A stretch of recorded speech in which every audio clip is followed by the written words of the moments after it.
Terve. Joo. No niin. Tervetuloa.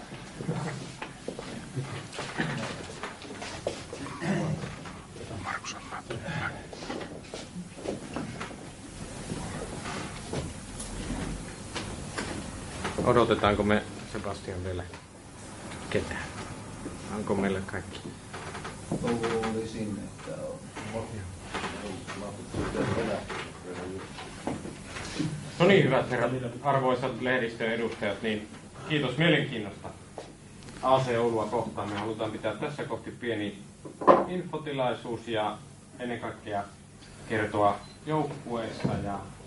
Meillä on täällä uusia sopimuspelaajia, joita ei ole aikaisemmin esitelty. Eli Simo Myllymäki, Oulun omia poikia.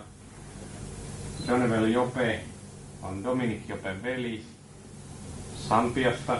Ja sitten Dennis Rodriguez Brasiliasta, maalivahti, onkin tässä pelaajan paita päällä.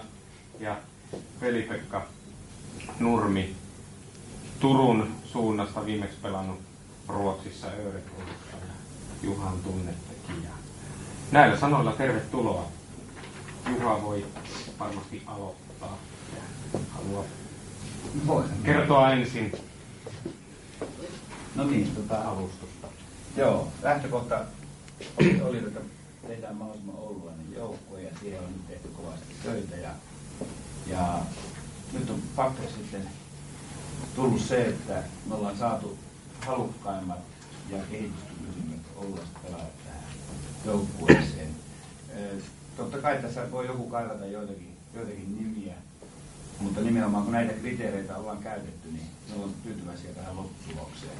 Joku on jäänyt pois motivaation takia, joku on jäänyt pois taidon takia ja näin.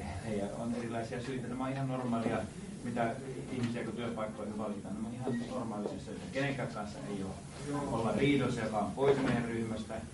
Päinvastoin voi olla, että ensi vuonna tilanne tulee olemaan hieman erilainen.